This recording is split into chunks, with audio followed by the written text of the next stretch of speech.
Assalamualaikum warahmatullahi wabarakatuh. Di video kali ini saya akan membahas mengenai perubahan kebijakan akuntansi dan estimasi dan koreksi kesalahan. Jika sebelumnya kita membahas tentang akun-akun yang ada di laporan kondisi keuangan, lalu di kesempatan kali ini kita akan membahas tentang bagaimana sih jika pada pertengahan tahun atau pada pertengahan periode itu ada perubahan yang terjadi di perusahaan tersebut terkait dengan dasar pelaporan keuangan, baik itu berupa kebijakan akuntansi, berupa penetapan estimasi, ataupun ada koreksi kesalahan atas penyajian laporan keuangan yang sudah disajikan sebelumnya.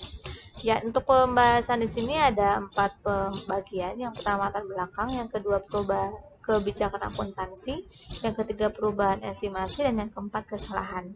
Masuk ke bagian yang pertama terkait dengan latar belakang. Di sini kenapa sih perusahaan perlu melaksanakan perubahan kebijakan akuntansi atau perubahan estimasi? Nah, seperti yang kita ketahui ya bahwa akuntansi itu sifatnya dinamis, jadi tidak statis, tidak diam di tempat. Jadi jika ada perubahan dari proses bisnis, perubahan dari kebijakan pemerintah, maka hal tersebut akan berdampak juga pada standar yang diterapkan di dalam PSAK, sehingga si standar akuntansi itu bagi DSAK itu harus selalu mengikuti perkembangan seperti yang sekarang. Kalau sepertinya dulu proses bisnis itu kan manual ya, jual beli juga bisa langsung, pencatatan juga bisa pelaksanaan pembayaran dan seterusnya bisa dilaksanakan di tempat. Tapi semakin sini semakin canggih sehingga diperlukan teknologi. Nah, hal-hal tersebut itu kan mengalami perubahan dari proses bisnis sehingga perlakuan ke dalam pelaporan keuangannya pun akan berbeda juga. Nah, maka dari itu, setiap perkembangan zaman, terus kita perkembangan proses bisnis dan sifat akuntansinya, akhirnya si kebijakan yang harusnya diterapkan oleh perusahaan tidak boleh sama dengan yang sebelumnya, harus mengikuti perubahan. Maka dari itu diperlukan beberapa perubahan kebijakan disesuaikan dengan kondisi yang berlaku pada saat itu.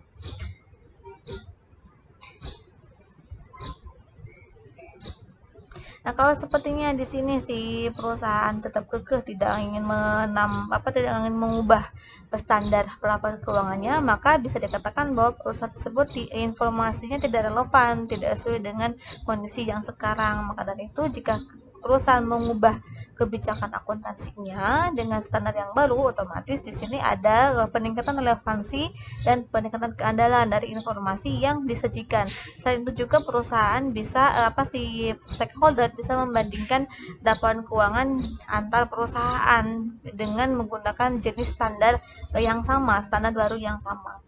Lalu di sini PSAK yang mengatur tentang perubahan kebijakan akuntansi itu diatur di dalam PSAK 25. Nah, namun untuk dampak pajak akibat dari koreksi kesalahannya itu tidak dibahas di PSAK 25, melainkan di PSAK yang lain, yaitu PSAK 46. Nah, di sini ketika ada perubahan kebijakan akuntansi atau perubahan pertimbangan dalam penetapan estimasi, misalkan ada angka nominal yang nanti pasti akan berubah. Nah, untuk perubahan nilai nominalnya itu bisa mempengaruhi pengambilan keputusan bagi stakeholder. Maka dari itu di sini perlu kita memahami konsep materialitasnya. Contohnya di sini ada PSAK yang baru, itu PSAK 72 yang mengatur tentang pendapatan konstruksi, di mana pendapat PSAK yang sebelumnya itu mengatur tentang PSAK konstruksi tapi diatur dalam PSAK 34. Nah, perbedaan antara PSAK 72 dengan PSAK 34 terkait dengan pendapatan konstruksi. Di sini kalau sepertinya di dalam PSAK 34 itu si contoh ya, PTA dan PTB melaksanakan kontrak dengan jumlah kontraknya 100 juta. Lalu kemungkinan ada tingkat retur nih selama proses kontrak senilai 20 juta. Jadi kan di sini nilai bersihnya harusnya akan 80 juta. Tapi kalau seperti menggunakan PSAK 34, itu si pengakuan pendapatannya sudah sesuai dengan jumlah kontrak yaitu 100 juta. Tapi kalau berdasarkan PSAK 72 itu lebih menyesuaikan dengan relevansi keadaannya, menyesuaikan dengan nilai nilai bersih pendapatan yang kemungkinan akan diperoleh. Itu kan di sini kalau pendapatan kalau kontraknya 1 juta dan kemungkinan ada return, berarti di sini ada penjualan bersih yang diperoleh, pendapatan bersih yang diperolehnya tidak 100 juta melainkan hanya 80 juta.